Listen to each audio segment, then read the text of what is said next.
अस्सलाम वालेकुम। आज हम जो है लेक्चर 2 स्टार्ट कर रहे हैं ऑफ बायोलॉजिकल मॉलिक्यूल्स। बगैर किसी देर के स्टार्ट करते हैं। सबसे पहले जो इसमें पहला पहला जो टॉपिक है वो है इंट्रोडक्शन टू बायोकेमिस्ट्री। बायोकेमिस्ट्री क्या है, उसकी डेफिनेशन है और उसकी इम्पोर्टेंस है। तो बायोकेमिस्ट्री क्या होता है? ये सिंपली केमिस्ट्री ऑफ लाइफ है। मीन्स हमारी बॉडी में जितने भी बायोकेमिकल रिएक्शंस हो रहे होते हैं या जो हमारी बॉडी में जो केमिकल सब्सटेंसेस बन रहे होते हैं, उनकी स्टडी को हम कहते हैं biochemistry. The study of biochemical reactions occurring in human body. Human body में या किसी भी लिविंग ऑर्गेनिज्म की बॉडी में जो बायोकेमिकल रिएक्शंस हो रहे होते हैं, उनकी स्टडी को कहा जाता है बायोकेमिस्ट्री। बायोकेमिस्ट्री जो है बायोकेमिकल बेसिस ऑफ लाइफ को डिफाइन करती है। हमने पहले पढ़ा था बायोकेमिकल बेसिस ऑफ लाइफ, जिसका मतलब है कि लाइफ के लिए कौन से केमिकल सब्सटेंस, कौन से जो हैं केमिकल रिएक्शंस इंपॉर्टेंट हैं लाइफ के लिए, उनको डिफाइन करती है कि कौन से बायोकेमिकल रिएक्शन, केमिकल सब्सटेंस एक जिंदा चीज को रहने के लिए रिक्वायर होते हैं। उनकी स्टडी को कहा जाता है बायोकेमिस्ट्री। उसके बाद इम्पोर्टेंस, बायोकेमिस्ट्री जो है मेडिकल साइंस की एक बहुत इम्पोर्टेंट ब्रांच है। क्यों है? क्योंकि वो हमें इंफॉर्मेशन देती है अबाउट लाइफ प्रोसेसेस के, लाइफ कैसे चलती है, डेथ कैसे होती है, हम ओल्ड एज में कैसे जाते हैं, हमारी मेटाबॉलिज्म कैसे होती है। ये जितने भी लाइफ प्रोसेसेस हैं उन सारों की इंफॉर्मेशन हमें बायोकेमिस्ट्री देती है। जैसे हमारा लिवर कैसे फंक्शन कर रहा है, हमारी पेनक्रियाज कैसे फंक्शन कर रही है, ये सारे हम बायोकेमिकल टेस्ट्स करके इसके रिगार्डिंग हम इंफॉर्मेशन लेते हैं। तो बायोकेमिस्ट्री है तो इसकी वजह से इम्पोर्टेंट है। दूसरा, बायोकेमिस्ट्री हमें डिजीज का मैकेनिज्म बताती है कि अगर किसी बंदे को शुगर हो गया है तो क्यों हो गया है, उसके पेनक्रियास ने काम करना छोड़ दिया है या उसके लिवर ने काम करना छोड़ दिया है, या अगर जो है उसे कैंसर हो गया है तो वो क्यों हुआ है, किसकी वजह से हुआ है। तो डिजीज का मैकेनिज्म भी हमें बायोकेमिस्ट्री में पढ़ने को मिलता है। उसके बाद जो है वो बायोलॉजिकल प्रॉब्लम्स का सलूशन भी हमें बायोकेमिस्ट्री देती हैं कि सेल्स मिलके टिश्यूज कैसे बनाते हैं, सेल्स आपस में कम्युनिकेट कैसे करते हैं, सेल जो है वो केमिकल सब्सटेंसेस कैसे बनाते हैं। इन प्रॉब्लम्स का सलूशन भी हमें बायोकेमिस्ट्री में मिलता है।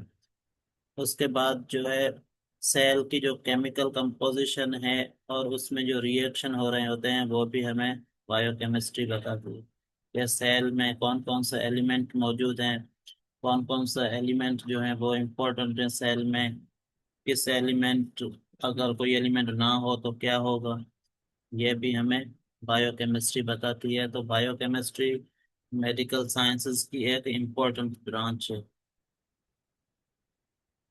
उसके बाद नेक्स्ट हमारा इम्पोर्टेंट टॉपिक है chemical composition of cell. Basically इस चैप्टर का पहला जो टॉपिक है वो यही है। बाकी बायोकेमिस्ट्री वाला था जो था वो जस्ट एक इंट्रोडक्शन। अब केमिकल कंपोजिशन ऑफ सेल का मतलब होता है कि सेल में केमिकल्स कौन से होते हैं, सेल बना किस चीज का है। ये तो हमें पता है, जो सारे लिविंग ऑर्गेनिज्म है वो सेल्स के बने हैं, ये हमने पहले भी डिस्कस किया था। उसके बाद एक और इम्पोर्टेंट टर्म यहाँ पे आ रहा है जो है ये प्रोटोप्लाज्म। प्रोटोप्लाज्म का मतलब होता है सेल के अंदर जो लिविंग मटेरियल है वो प्रोटोप्लाज्म कहलाता है, जिसमें लाइफ के रिगार्डिंग प्रोसेस हो रहे होते हैं या जो जिंदा चीज है सेल के अंदर, उसे हम कहते हैं प्रोटोप्लाज्म। उसके बाद जो है नेक्स्ट,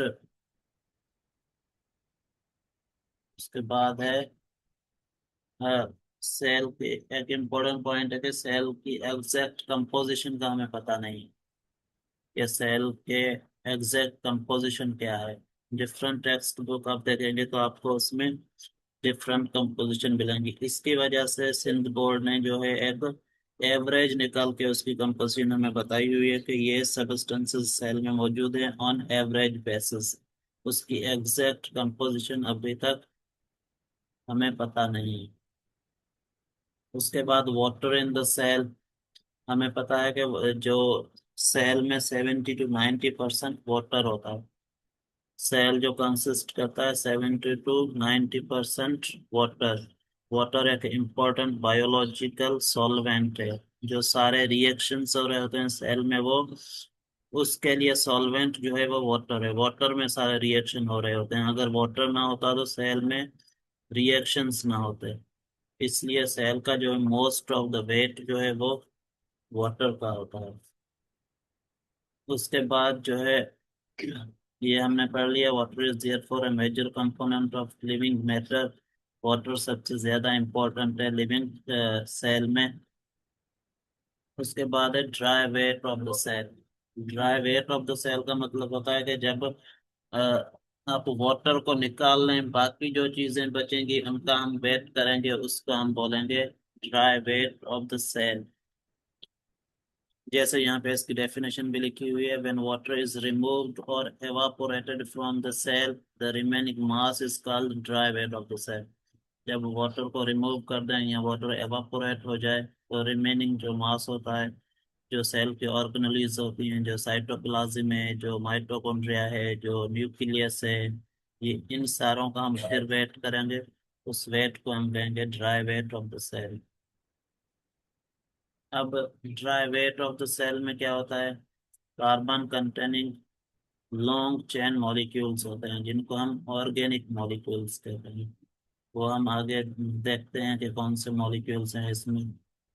उसके बाद हैं बायोमोलिक्यूल्स।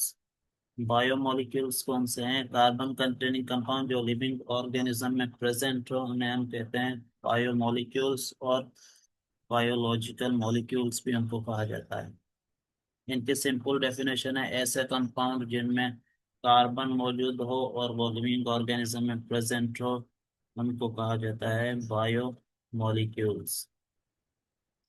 अब बायोमोलिक्यूल्स कहाँ पे प्रोड्यूस होते हैं, वो लिविंग ऑर्गेनिज्म में प्रोड्यूस होते हैं। बायोमोलिक्यूल्स को लिविंग ऑर्गेनिज्म ही सिंथेसिस करते हैं या उनको प्रोड्यूस करते हैं।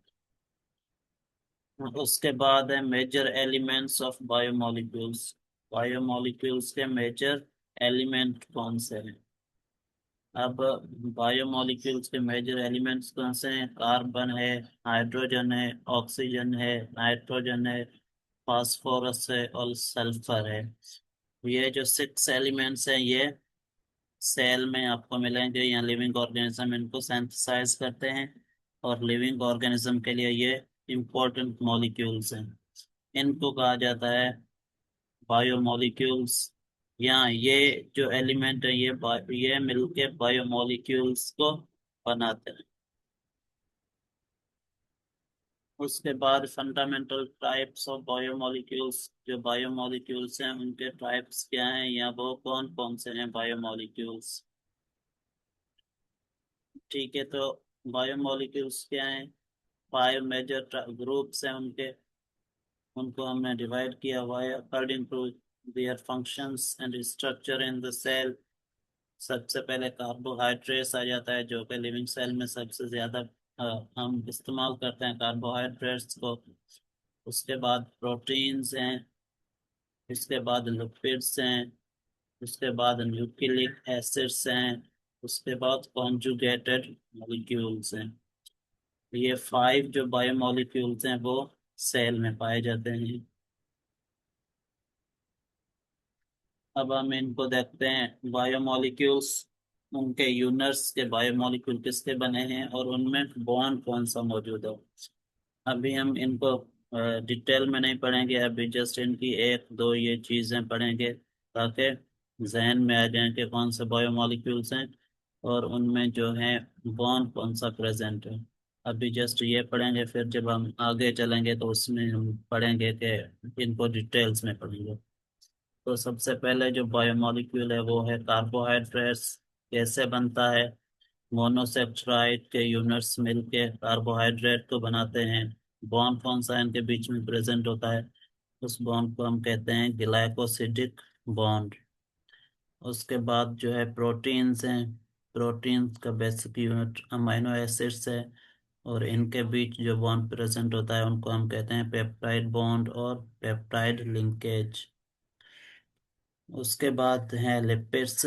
लिपिड्स के basic unit glycerol and fatty acids हैं। ग्लिसरॉल और फैटी एसिड्स में क्या आ जाएंगे, फॉस्फेट एंड कोलिन और आइसोप्रेनोइड्स, इनको हम डिटेल्स में पढ़ेंगे। लिपिड्स में जो बॉन्ड मौजूद होता है उसको हम बोलते हैं ईस्टर लिंकेज।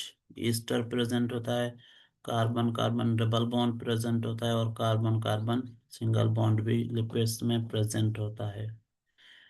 उसके बाद nucleic acids. Nucleic acids basically DNA और आरएनए हैं। इनको हम कहते हैं न्यूक्लिक एसिड, डीऑक्सी राइबोन्यूक्लियोटाइड्स और राइबोन्यूक्लियोटाइड्स।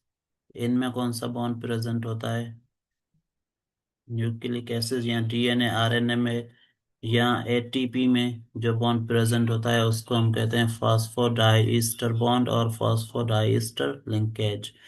ये भी हम आगे देखेंगे। कॉन्जुगेट मॉलिक्यूल्स, क्योंकि कॉन्जुगेट मॉलिक्यूल ये कैसे बनते हैं, दो तीन टाइप्स के मॉलिक्यूल मिलके ये बनाते हैं, तो इनमें जो लिंकेज होता है वो भी डिफरेंट होता है। इनको जब हम एक एक करके पढ़ेंगे तो देखेंगे कि किसमें कौन सा लिंकेज या बॉन्ड प्रेजेंट है।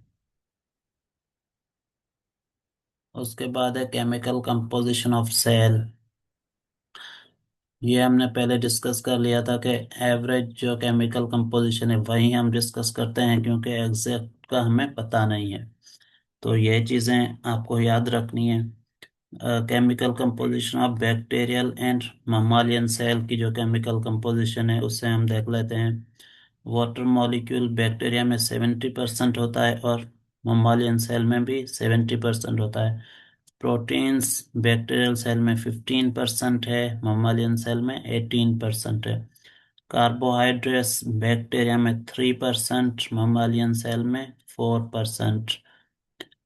लिपिड्स जो हैं वो बैक्टीरियल सेल में 2%, ममालियन सेल में 3%। डीएनए बैक्टीरियल सेल में 1% होता है, और जो है ममालियन सेल में 0.25%। आरएनए बैक्टीरियल सेल में 6%, ममालियन सेल में 1.10%। अदर ऑर्गेनिक कंपाउंड्स जो हैं बैक्टीरियल सेल में 2% होते हैं, ममालियन सेल में भी 2% होते हैं। इनऑर्गेनिक आयंस और साल्ट जो है वो बैक्टीरियल सेल में 1% है, और ममालियन सेल में भी 1% है। तो ये आज हमारा लेक्चर नंबर 2 बायोमोलिक्यूल्स का एंड हुआ। मिलते हैं आपसे लेक्चर नंबर 3 में। अल्लाह हाफिज।